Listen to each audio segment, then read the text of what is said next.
గాలి జనార్దన్ రెడ్డి గుర్తుంది కదా, ఓబులాపురం మైన్స్ అన్నటువంటిది. అప్పట్లో అతని మీద పెట్టబడినటువంటి కేసు ఏంటయ్యా అంటే, ఓబులాపురం అనేటటువంటి చోట్ల పనికి మాలినటువంటి ఐరన్ ఓరే ఉంటుంది.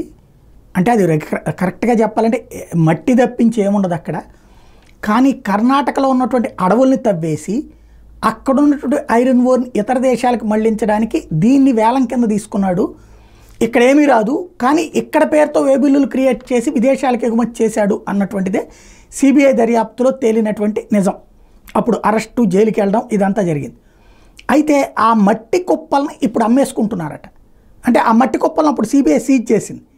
అది ఐరన్ ఓర్ కాదు. ఐరన్ ఓర్కి అక్కడ దాంట్లో 100కి 5వ వంతు కూడా పనికిరాదన్నది అప్పుడు తేల్చినటువంటి అంశం. ఇప్పుడు ఈ విషయం మీద తాజాగా ఓబులాపురం మైనింగ్ కంపెనీలో సిబిఐ సీజ్ చేసిన విలువైన ఐరన్ ఓర్ ఇనప ఖనిజాన్ని పచ్చముఠాలు చీకటి మాటను తరలించేస్తున్నాయి. సుప్రీంకోర్టు ఆదేశాల మేరకు అనంతపురం జిల్లా డి హిరేహల్ మండలంలోని ఓబులాపురం మైనింగ్ కంపెనీలో తవ్వకాలు నిలిపేసి సుమారు 8 లక్షల టన్నుల ఇనప ఖనిజాన్ని 2011లో సిబిఐ సీజ్ చేసిన విషయం తెలిసిందే.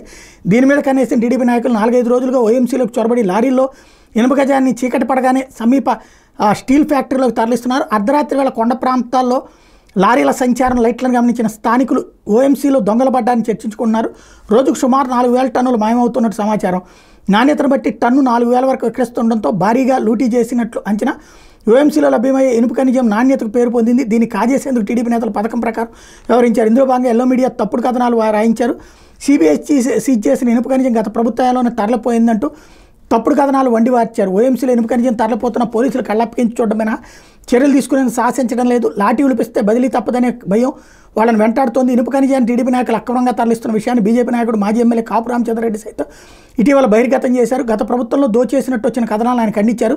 దోపిడీ అంశాన్ని సిబిఐ డైరెక్టర్తో పాటు ముఖ్యమంత్రి, ఉప ముఖ్యమంత్రి దృష్టికి కూడా తెస్తామని చెప్పారు అన్నటువంటిది ఇప్పుడు సాక్షి రాసుకొచ్చింది.